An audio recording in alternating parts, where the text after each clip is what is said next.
Why do we instinctively treat Taylor Swift's saddest songs as her most serious writing? Ask fans for her greatest lyric, and the conversation quickly moves toward heartbreak, All Too Well, Champagne Problems, My Tears Ricochet, or Would've, Could've, Should've. The happy songs may be beloved, but they are more often praised as catchy, sweet, or fun. Sadness gets called literature. That hierarchy is much older than Taylor. Western criticism has spent centuries treating tragedy as prestigious and comedy as entertainment. We inherited a vocabulary that makes pain sound intellectually demanding. Devastating, haunting, raw, profound. Joy gets lighter words, infectious, breezy, feel-good before anyone examines the composition. The emotional category has already influenced the verdict. Psychology helps explain why. It does not prove that sad art is better. It shows why sadness can feel more substantial to the person experiencing it.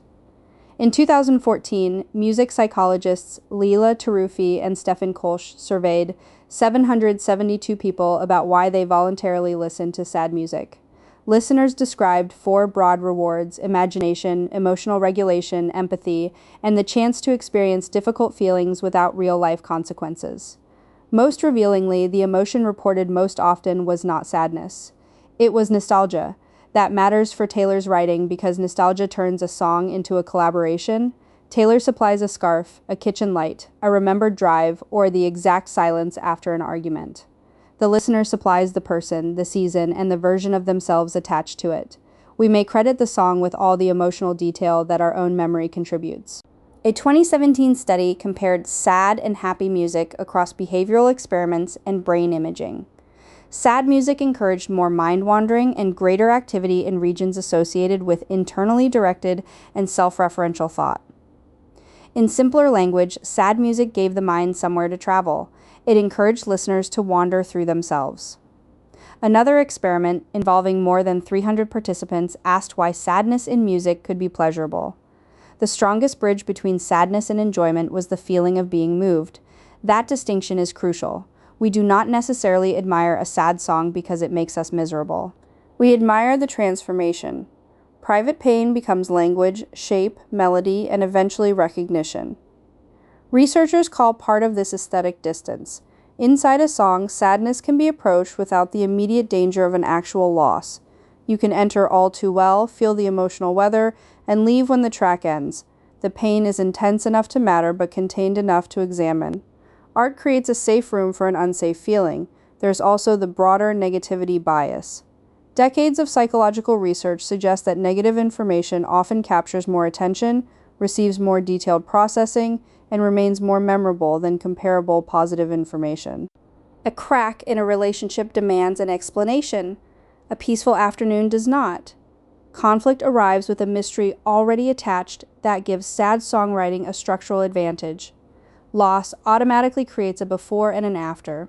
It raises questions: what changed, who caused it, what was missed in the moment. Happiness can exist without conflict, so a careless writer may describe it only as a condition. I am happy, I am loved, everything is perfect, the emotion is genuine, but the story has disappeared. Yet none of this means happy music is lesser art.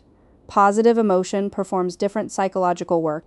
Barbara Fredrickson's Broaden and Build research argues that joy, interest, and love can widen attention and expand the range of thoughts and actions available to us.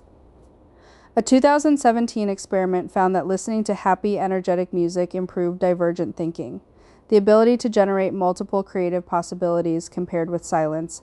Sad music often turns attention inward. Happy music can open attention outward.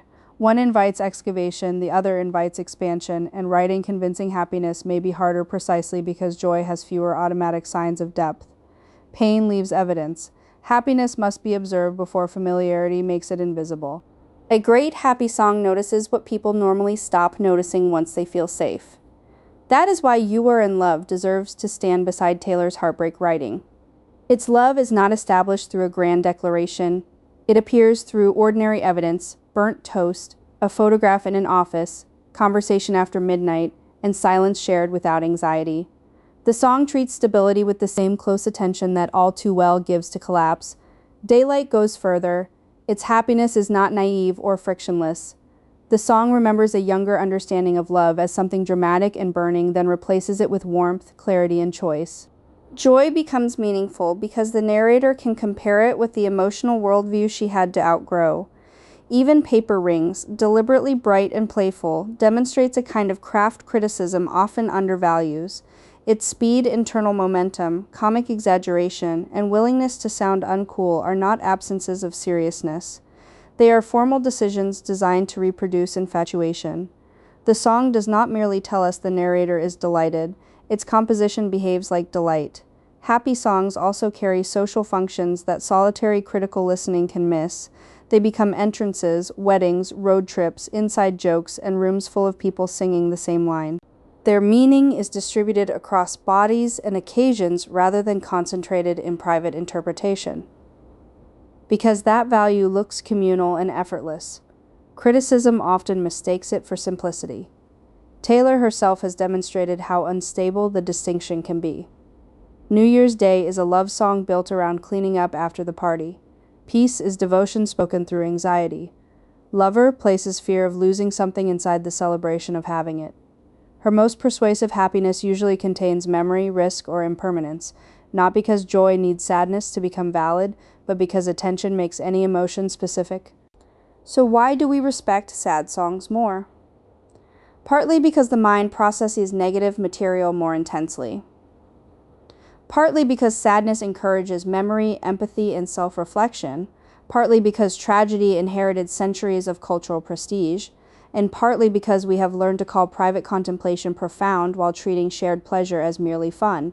But emotional gravity is not the same thing as artistic quality. A song is not deep simply because somebody leaves, and it is not shallow simply because somebody stays. All Too Well shows what mattered because it was lost.